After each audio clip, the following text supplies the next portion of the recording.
Halo, perkenalkan saya Mazdatu Rizkia dengan NIM 3 digit terakhir 062.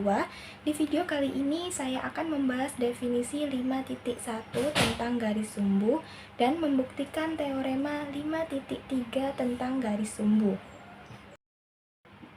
Definisi 5.1 tentang garis sumbu.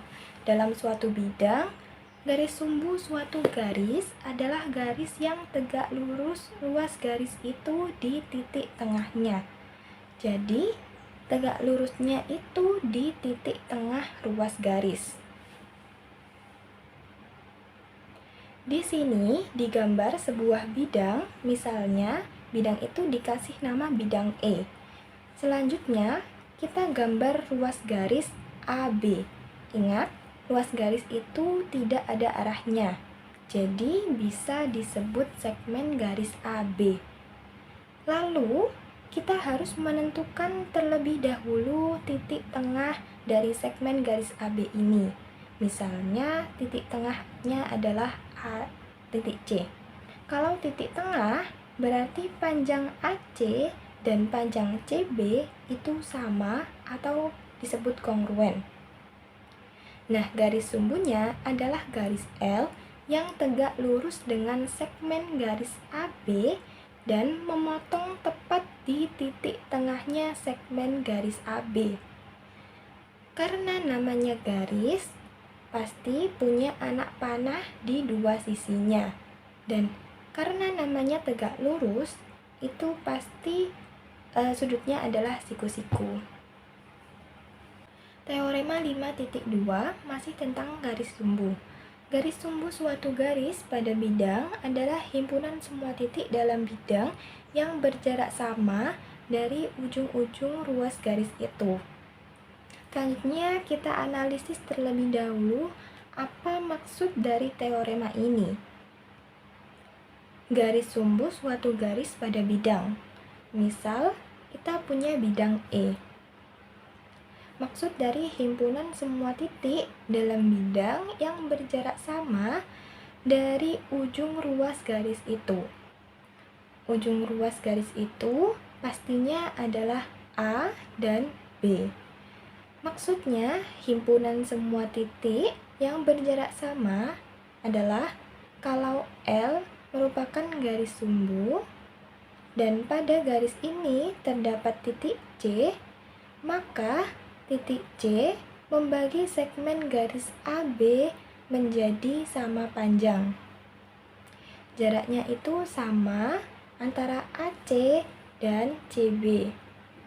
Kalau misal saya punya titik D di sini, maka panjang AD dan panjang BD itu sama, dan seterusnya. Semua akan berjarak sama. Nah, himpunan titik-titik itu akan membentuk suatu garis. Garis tersebutlah yang dinamakan garis sumbu. Karena kita akan membuktikan teorema ini, maka yang pertama kita lakukan adalah menulis yang diketahui terlebih dahulu. Yang pertama, garis L adalah garis sumbu dari segmen garis AB. Dan yang kedua, C adalah titik tengah dari segmen garis AB. Nah, di sini kita membuktikan dua hal. Yang pertama, yaitu ketika kita memilih sebarang titik di L, misalnya titik P, maka kita akan membuktikan PA berjarak sama dengan PB. Dan yang kedua adalah kebalikannya.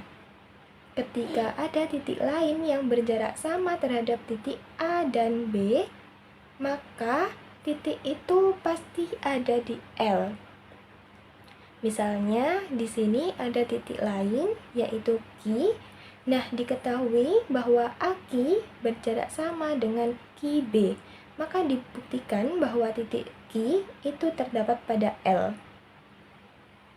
Bagaimana cara membuktikannya? Yang pertama, kita akan membuktikan jika P sebarang titik di L, maka PA berjarak sama dengan PB. Kita tahu bahwa segmen garis PC akan kongruen dengan dirinya sendiri. Alasannya adalah relasi refleksif. Pasti berarti suatu segmen akan kongruen dengan dirinya sendiri. Yang kedua, segmen garis AC kongruen dengan segmen garis CB. Tadi diketahui bahwa C adalah titik tengah segmen garis AB. Maka segmen garis AC kongruen dengan segmen garis CB dengan alasan menurut definisi 1.6 tentang titik tengah. Selanjutnya, kita tahu bahwa besar sudut PCA itu sama dengan besar sudut PCB, yaitu 90. Tadi sudah diketahui bahwa L adalah garis sumbu segmen garis AB. Karena L garis sumbu, sudah jelas sudutnya adalah 90 derajat atau siku-siku. Semisal kita tarik garis dari A ke P dan P ke B. Lalu pernyataan yang pertama, segmen garis PC kongruen dengan dirinya sendiri, yaitu segmen garis PC. Pernyataan yang kedua, segmen garis AC kongruen dengan segmen garis CB. Dan pernyataan yang ketiga, besar sudut PCA sama dengan besar sudut PCB. Maka segitiga PCA dan segitiga PCB adalah segitiga yang kongruen berdasarkan postulat 15 tentang sisi sudut sisi. Kalau dua segitiga itu kongruen, maka sisi-sisi yang bersesuaian adalah kongruen juga. Artinya, segmen garis PA kongruen dengan segmen garis PB. Pakai definisi 3.12 tentang segitiga-segitiga yang kongruen. Maka PA sama dengan PB menurut definisi 1.3 tentang ruas garis kongruen.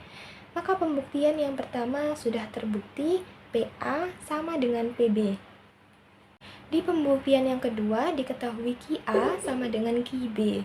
Semisal kita tarik garis dari C ke Q, maka segmen garis QC akan kongruen dengan dirinya sendiri. Karena L adalah sebuah garis, maka bisa diperpanjang sama seperti bidang.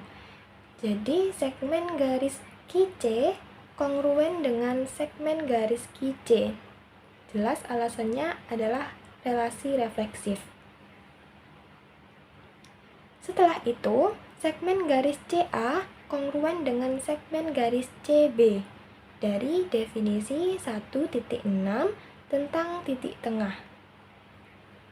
Kemudian diketahui bahwa segmen garis AK kongruen dengan segmen garis BQ. Karena kita sudah mempunyai 3 pasang sisi yang kongruen, maka pasti segitiga ACQ kongruen dengan segitiga BCQ dengan menggunakan teorema 4.4 tentang sisi-sisi-sisi. Selanjutnya, besar sudut QCA sama dengan besar sudut QCB karena segitiga ACQ dan segitiga BCQ kongruen, maka sudut-sudut yang bersesuaian adalah kongruen juga. Dan karena sudut QCA dengan sudut QCB itu membentuk pasangan linier, maka kedua sudut tersebut saling bersuplemen. Jadi sudutnya adalah 90 derajat. Itu adalah bunyi dari teorema 3.4, yaitu dua sudut dikatakan saling bersuplemen jika dan hanya jika jumlah sudutnya adalah 90 derajat. Kan kita sudah tahu bahwa sudut QCA dan sudut QCB itu 90, maka membentuk sudut siku-siku. Akibatnya, QC itu tegak lurus dengan AB menggunakan definisi tegak lurus. Maka segmen garis QC ekuivalen dengan garis L menggunakan teorema 5.1 tentang garis sumbu, yang mengatakan bahwa melalui sebuah titik pada sebuah segmen garis AB ada satu dan hanya satu garis yang memotong secara tegak lurus segmen garis AB. Jadi garis L dan segmen garis QC adalah satu garis. Artinya titik Q pada garis L.